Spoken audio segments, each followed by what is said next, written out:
तो चलो इस वीडियो में पता करते हैं X300 FE लेना चाहिए या फिर पैसे बचा के 200T ज्यादा वर्थ करता है। अब देखो ये दोनों ही फोन्स अलग अलग design language and form factor के साथ आते हैं। X300 FE कॉम्पैक्ट है, वहीं 200T एक मीडियम साइज का स्मार्टफोन है, यानी कि फोन हाइट में ऑलमोस्ट iPhone 17 Pro Max जितना है, लेकिन इसकी विड्थ उतनी ज्यादा नहीं है, इसीलिए ये बहुत ज्यादा बल्की फील नहीं होता। अब डिजाइन की बात करूं तो ये वीवो का पहला फोन है जो कि इस तरीके के डिजाइन के साथ आता है and most of the peoples को ये डिजाइन बहुत ज्यादा पसंद आ रहा है। ये कहीं ना कहीं आपको iPhone Air की याद दिलाएगा। बाकी फोन का इनहैंड फील बहुत अच्छा है, बैक साइड पे प्रीमियम फ्रॉस्टेड ग्लास, साइड में मैट फिनिश एल्यूमिनियम फ्रेम और इसका जो कॉम्पैक्ट साइज है उसकी वजह से ये हाथों में काफी ज्यादा कंफर्टेबल फील होता है। ऑल्सो इसका जो कैमरा मॉड्यूल है ये काफी ऊपर की तरफ पे है, यानी कि अगर आप इस तरीके से फोन यूज करते हो तो भी ये काफी कंफर्टेबल फील होता है। वहीं अगर 200T के डिजाइन को देखें तो यहाँ पे आपको ट्रेडिशनल वीवो कैमरा मॉड्यूल मिलता है जो कि एक सर्कुलर कैमरा मॉड्यूल है। इनफैक्ट इसका जो कैमरा मॉड्यूल है ये भी भाई इस तरीके से आप इसको होल्ड कर सकते हो और ये इस तरीके का आइकॉनिक फ्लैश जो कि कैमरा मॉड्यूल के बाहर मिलता है, तो ये दिखने में कहीं ना कहीं थोड़ा सा ज्यादा प्रीमियम फील होता है। ऑल्सो जो इसका बैक पैनल है ये वेलवेट फिनिश का है, मतलब कि प्रॉपर मैट फिनिश नहीं है, लेकिन इसका टच एंड फील बहुत ही ज्यादा प्रीमियम है। हाँ, बाकी इसका जो एल्यूमिनियम फ्रेम है ये प्रॉपर मैट फिनिश का है, जैसा कि 300 FE में देखने को मिल रहा है। अब इस फोन का इनहैंड फील मुझे वन ऑफ द बेस्ट लगता है। इसका फॉर्म फैक्टर बहुत अच्छा है, हाथों में कॉम्पैक्ट भी फील होता है और कहीं से छोटा भी फील नहीं होता। तो डिजाइन तो यहाँ पे सब्जेक्टिव है, मुझे पर्सनली 200T का डिजाइन ज्यादा बेहतर लगता है। बाकी इनकी IP रेटिंग या फिर डिस्प्ले प्रोटेक्शन में कोई भी डिफरेंस नहीं है और बॉक्स के अंदर ही आपको इनके साथ केस और प्री अप्लाइड स्क्रीन प्रोटेक्टर भी मिल जाता है, तो ज्यादा सोचने की जरूरत नहीं है। हालांकि एक अच्छा स्क्रीन प्रोटेक्टर लगवा लेना। मेजरली इन दोनों फोन्स की हाइट एंड विड्थ में डिफरेंस है। यहाँ पे 200T की हाइट एंड विड्थ ज्यादा बड़ी है, लेकिन सरप्राइजिंगली थिकनेस के मामले में 200T ज्यादा पतला है। दोनों का वेट डिस्ट्रीब्यूशन भी काफी अच्छा है। 200T कहीं से हैवी फील नहीं होता, हाथों में दोनों ही कंफर्टेबल फील होते हैं। पोर्ट्स एंड ऑल सब कुछ सिमिलर है, Type-C 2.0 मिल जाता है दोनों में, बस यहाँ पे IR ब्लास्टर की पोजीशनिंग चेंज है। 300 FE में ऊपर की तरफ और 200T में कैमरा मॉड्यूल के अंदर मिलता है। हालांकि मेरे हिसाब से Type-C 3.2 होना चाहिए था 300 FE में, लेकिन दोनों में सिमिलर है। अब अगर इन दोनों फोन्स के डिस्प्लेस को कंपेयर किया जाए तो यहाँ पे बहुत सारी सिमिलरिटीज हैं, लेकिन कुछ डिफरेंसेस भी हैं। सबसे पहला डिफरेंस है इन दोनों के साइज का। X300 FE के अंदर 6.31 इंचेस का डिस्प्ले मिलता है जो कि एक LTPO AMOLED डिस्प्ले है, यानी कि इसकी रिफ्रेश रेट 1 हर्ट्ज से 120 हर्ट्ज तक जा सकती है। वहीं X200T में 6.67 इंचेस का AMOLED डिस्प्ले मिलता है जो कि एक LTPS डिस्प्ले है, यानी कि इसकी जो रिफ्रेश रेट है ये 60, 90 एंड 120 पे स्विच होती रहती है, ये मिनिमम 1 हर्ट्ज तक नहीं जा सकता। हालांकि इससे व्यूइंग एक्सपीरियंस में कोई फर्क नहीं पड़ता, बेसिकली इसका जो फर्क पड़ेगा वो आपकी बैटरी के अंदर पड़ेगा। X300 FE का जो डिस्प्ले है थोड़ा सा पावर एफिशिएंट बोल सकते हो आप। इसके अलावा अगर मैं डिफरेंसेस की बात करूं तो वो ऑलमोस्ट ना के बराबर है। यहाँ आप सामने इन दोनों ही फोन्स के डिस्प्ले स्पेक्स देख सकते हो, इनमें कोई भी डिफरेंस नहीं है। इवन पिक्सल पर इंच डेंसिटी भी ऑलमोस्ट सिमिलर है। दोनों ही फोन्स के अंदर HDR का सपोर्ट मिल जाता है नेटफ्लिक्स के अंदर, तो वहां पे भी कोई डिफरेंस नहीं है। लेकिन फिर भी अगर इन दोनों ही डिस्प्लेस को हेड टू हेड कंपेयर किया जाए तो वहां पे कहीं ना कहीं X300 FE का डिस्प्ले थोड़ा सा आगे निकल जाता है, थोड़ा सा, बहुत ज्यादा नहीं, क्योंकि यहाँ पे जो बेजल्स मिल रही है ये भी काफी इवन है और ऑलमोस्ट ना के बराबर बेजल्स मिलती है इसके अंदर। वहीं X200T के अंदर आपको ऊपर की तरफ तो अच्छी बेजल्स मिलती हैं, लेकिन यहाँ पे इसकी जो चिन्ह है ये हल्की सी विजिबल है, जिसके कारण ओवरऑल डिस्प्ले X300 FE का थोड़ा सा ज्यादा बेहतर है। ऑल्सो एक और चीज जो कि आजकल स्मार्टफोन्स के अंदर बढ़ती हुई दिख रही है वो है अल्ट्रासोनिक फिंगरप्रिंट स्कैनर। भाई दोनों के दोनों फोन्स के अंदर आपको अल्ट्रासोनिक फिंगरप्रिंट स्कैनर मिलता है, जो कि मेरी वन ऑफ द फेवरेट चीज है X200T के अंदर, क्योंकि ये तो ऑलरेडी महंगा फोन है तो भाई इसके अंदर तो मिलना ही चाहिए, लेकिन इस फोन के अंदर भी अल्ट्रासोनिक फिंगरप्रिंट स्कैनर मिल रहा है, which is a very good thing. Also दोनों फिंगरप्रिंट स्कैनर का जो प्लेसमेंट है ये भी काफी अच्छा है, आप दोनों ही फोन्स में इजिली एक्सेस कर सकते हो। चलो एक बार इनके स्पीकर्स कंपेयर करते हैं। ये है X300 FE के स्पीकर्स।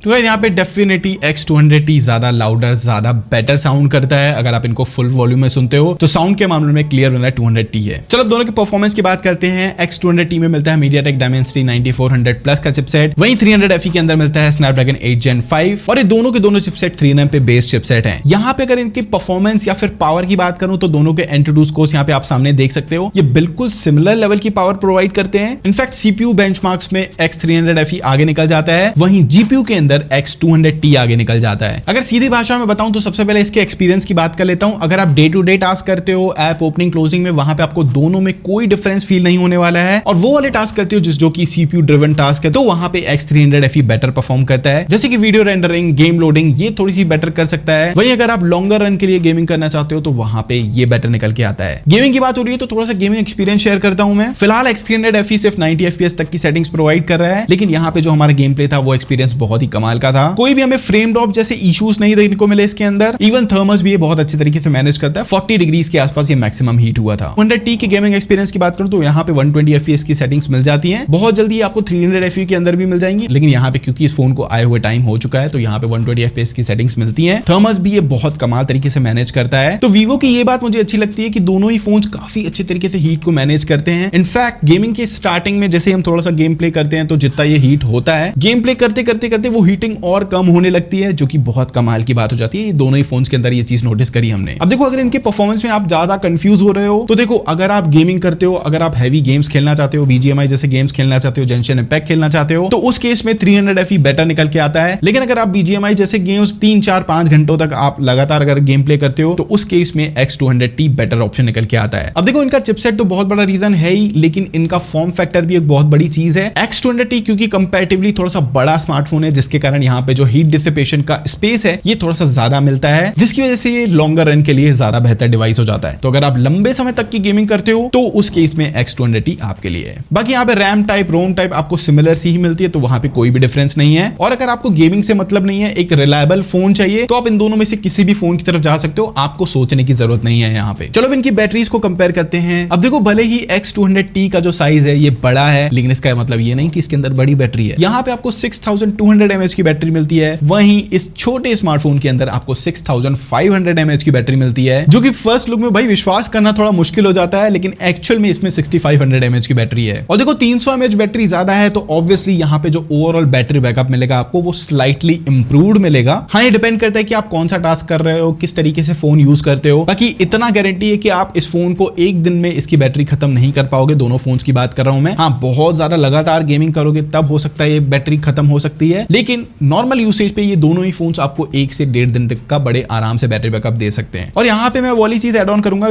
इसके अंदर LTPO डिस्प्ले मिलता है, जिसके कारण ज्यादा बैटरी एफिशिएंट होने के कारण ऑल्सो जो इसका चिपसेट है ये भी स्नैपड्रैगन वाला है, जो कि अगेन ऑप्टिमाइज होने के बाद बहुत अच्छा बैटरी बैकअप प्रोवाइड कर सकता है। तो ओवरऑल मैं दोनों को कंपेयर करूं तो यहाँ पे ज्यादा बेहतर बैटरी बैकअप निकाल के देता है X300 FE। बाकी यहाँ पे चार्जिंग दोनों में सिमिलर है, दोनों के बॉक्स में ही आपको 90 वॉट का चार्जर मिल जाता है, वहां पे कोई डिफरेंस नहीं है। लेकिन X300 FE के अंदर अब आपको वायरलेस चार्जिंग भी मिल जाती है, जो कि इसके अंदर नहीं मिलती। और रिवर्स वायरलेस चार्जिंग भी है, तो आप ईयरबड्स वगैरह अपने चार्ज कर सकते हो इस फोन से ही विदाउट एनी केबल। यहाँ पे अगर आप कंसर्न हो कि इनके अंदर सॉफ्टवेयर सपोर्ट या फिर सॉफ्टवेयर कौन सा मिलता है, तो दोनों में बिल्कुल सिमिलर मिलता है। दोनों ही आते हैं Origin OS 6 out of the box, और दोनों की जो सॉफ्टवेयर सपोर्ट है वो भी बिल्कुल सिमिलर है। 5 साल के मेजर एंड 7 साल के सिक्योरिटी अपडेट्स मिलते हैं, तो दोनों ही फोन्स एकदम इक्वल है, यहाँ पे कोई भी डिफरेंस नहीं है। चलो फटाफट से इनके कैमरास को कंपेयर कर लेते हैं। इन दोनों का प्राइमरी और टेलीफोटो लेंस बिल्कुल सेम है 50 मेगापिक्सल का, बस यहाँ पे ultra wide angle lens 200T में 50 मेगापिक्सल और 300 FE में सिर्फ 8 मेगापिक्सल का लेंस है। लेकिन अगर मैं इनका फ्रंट कैमरा देखूं तो वो यहाँ पे सिर्फ 32 मेगापिक्सल का है, और वहीं ये 50 मेगापिक्सल का फ्रंट कैमरा ऑफर करता है। लेकिन ये तो सिर्फ स्पेक्स थे। चलो फटाफट से इनके सैंपल्स देख लेते हैं। अब देखो, अल्ट्रा वाइड एंगल लेंस में आपको अलग से X200T की जो डिटेल्स है ये ज्यादा दिखाई देंगी। आप नोटिस कर सकोगे 300 FE का जो आउटपुट है ये कहीं ना कहीं थोड़ा सा सॉफ्टर साइड पे है, एंड समटाइम्स कुछ इस तरीके के सिनेरियो में यहाँ पे आपको एक्स्ट्रा शार्पनेस देखने को मिलती है, जो कि आप दोनों फोटोज को जूम करने पे साफ देख सकते हो। वहीं 200T बेटर डायनामिक रेंज लेके आ रहा है। इवन यहाँ पे आप 50 मेगापिक्सल की हाई रेजोल्यूशन फोटो भी क्लिक कर सकते हो अल्ट्रा वाइड एंगल लेंस में, जो कि ये नहीं कर सकता। अब बात करूं इनके प्राइमरी लेंसेज की, तो भाई देखो, क्योंकि लेंसेज सेम है तो यहाँ पे आउटपुट मोस्टली सेम ही मिलेगा आपको। थोड़ा सा 300 FE समटाइम्स वार्मर साइड पे क्लिक करता है, इसके अलावा बहुत ज्यादा डिफरेंस नहीं है। लेकिन एक चीज मैंने जरूर से नोटिस करी है कि 200T फोरग्राउंड और बैकग्राउंड को दोनों को ही अच्छे से कैप्चर करता है, वहीं 300 FE फोरग्राउंड को तो करता है लेकिन बैकग्राउंड को इग्नोर कर देता है। जैसे कि आप इन इमेजेस में देख सकते हो, जो बैकग्राउंड है भाई वो बहुत ज्यादा मतलब वहां पे डिटेल्स कैप्चर ही नहीं करी गई है। वहीं 200T काफी शार्प डिटेल्स कैप्चर करता है, and 300 FE bright and sometimes background इसका ब्लरी हो जाता है। तो वो एक डिफरेंस है जो कि मैंने 1x आउटपुट पे इन दोनों के ही नोटिस किया है। बाकी इसका 2x आउटपुट भी बिल्कुल सिमिलर सा ही है, क्योंकि सेम लेंस है तो वहां पे कोई बड़ा डिफरेंस नहीं है। अगर बात करूं इनके 3x आउटपुट की, तो यहाँ पे भी मैंने सिमिलर चीज देखी है। 200T का जो आउटपुट है ये थोड़ा सा नेचुरल साइड पे है, हाँ कलर थोड़े से बूस्टेड मिल जाते हैं। वहीं अगर 300 FE की इमेज को साइड बाय साइड देखें तो ये थोड़ी सी ज्यादा ब्राइटर इमेज क्लिक करने की कोशिश करता है, जिसकी वजह से अगर लाइट थोड़ी सी कम होती है तो वहां पे ये थोड़ा सा ब्लरी सा आउटपुट प्रोवाइड करता है। अब बात करें इनके पोर्ट्रेट आउटपुट की, 200T बेटर पोर्ट्रेट्स निकाल के दे रहा था। यहाँ पे आप एज डिटेक्शन चेक कर सकते हो, कितना कमाल तरीके से एज डिटेक्शन निकाल के दे रहा है। हो सकता है आपको रेडी टू अपलोड इमेज पसंद हो तो आपको 200T का आउटपुट ज्यादा बेटर लगे, लेकिन अगर आप पोस्ट एडिट करते हो तो उस केस में आपको 300 FE का आउटपुट बेटर लग सकता है। लेकिन इवेंचुअली अगर मैं पोर्ट्रेट्स को कंपेयर करूं तो वहां पे विनर 200T है, क्योंकि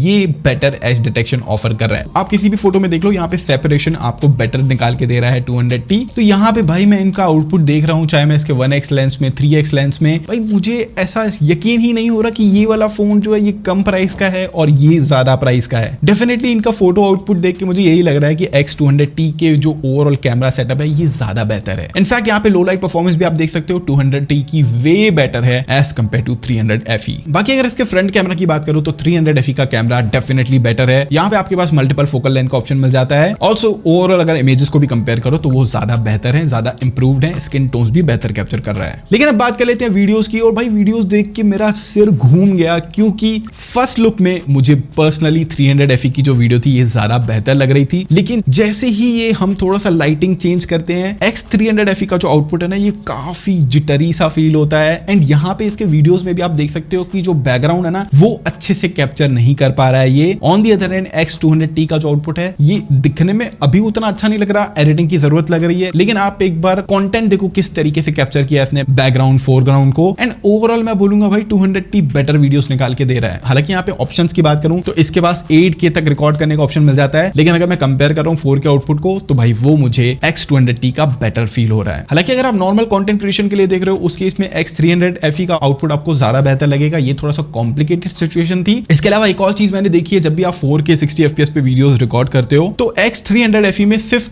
3 फोकल लेंथ का ऑप्शन मिलता है, वहीं X200T में आपको 5 फोकल लेंथ का ऑप्शन मिल जाता है। यानी कि ऑब्वियसली आप इसके अल्ट्रा वाइड एंगल लेंस से भी 4K 60 FPS पे रिकॉर्ड कर सकते हो। हालांकि अगर मैं नॉर्मली इन दोनों ही वीडियो मोड्स को मैक्स पे लेके जाऊं तो 15x पे दोनों रिकॉर्ड कर सकते हैं। लेकिन एक बार इन दोनों का 10x का एंड 15x का जो जूम का आउटपुट है ये सामने साइड बाय साइड देखो, यहाँ पे बहुत डिफरेंस है। अगर आप कॉन्सर्ट वगैरह में जूम करके वीडियोस रिकॉर्ड करना चाहते हो तो X200T वहां पे बेहतर निकल के आता है। बिना किसी शक के अगर कैमरा मोड्स की बात करूं तो वहां पे X200T बेटर निकल के आ जाता है। हाँ, X300FE में आपको वो कैमरा किट अलग से मिल जाती है 15-20 हजार रुपए की, जो कि आप अलग से इसमें लगा सकते हो। लेकिन ऑनेस्टली बताऊं तो भाई वो कौन ही लगा के घूमेगा और इतना ज्यादा एक्स्ट्रा पैसा कौन खर्च कर गया। सेंसिबल डिसीजन यही होता है कि अगर आपको बेटर कैमरा चाहिए तो 200T ज्यादा बेहतर है। चलो अब कंक्लूजन की बात कर लेते हैं। देखो भाई यहाँ पे X200T के एडवांटेजेस देख सकते हो, यहाँ पे X300FE के एडवांटेजेस देख सकते हो। एक वन शॉट एक लाइन में आंसर दूंगा, X200T हर मामले में बेटर निकल के आ जाता है। हाँ, बैटरी थोड़ी सी ज्यादा है, इसकी परफॉर्मेंस के मामले में थोड़ा सा बेटर निकल के आ जाता है, और डिस्प्ले भी इसका कई हद तक थोड़ा सा इंप्रूव्ड है क्योंकि LTPO डिस्प्ले है और बेजल्स ना के बराबर है, तो वो सब चीजें हैं। बट ऑनेस्टली अगर मेरा ओपिनियन आप जानना चाहोगे तो मैं बोलूंगा अगर आपको थोड़ा सा बड़ा स्मार्टफोन चलता है, क्योंकि ये प्रॉपर कॉम्पैक्ट स्मार्टफोन है और ये थोड़ा सा बड़े साइज का स्मार्टफोन है, अगर ये फोन आपको चलता है तो 100% 200T की तरफ जाओ। इनफैक्ट दोनों फोन्स का अगर प्राइस एक जितना भी होता ना तो भी मैं शायद आपको 200T ही सजेस्ट करता, और अगर पर्सनली मैं भी चूज करूं तो मैं इन दोनों में से इस फोन की तरफ जाना प्रेफर करूंगा। बाकी आप मुझे नीचे कमेंट करके बताओ आप कौन सा फोन परचेज करना पसंद करोगे, X200T या फिर X300FE। बाकी आई होप ये वीडियो पसंद आएगा, पसंद आए तो लाइक करना, चैनल सब्सक्राइब करना, हिट द बेल आइकन ताकि वीडियोस की नोटिफिकेशन आप तक सबसे पहले पहुंचे। मैं मिलता हूं नेक्स्ट वीडियो में, तब तक के लिए बाय।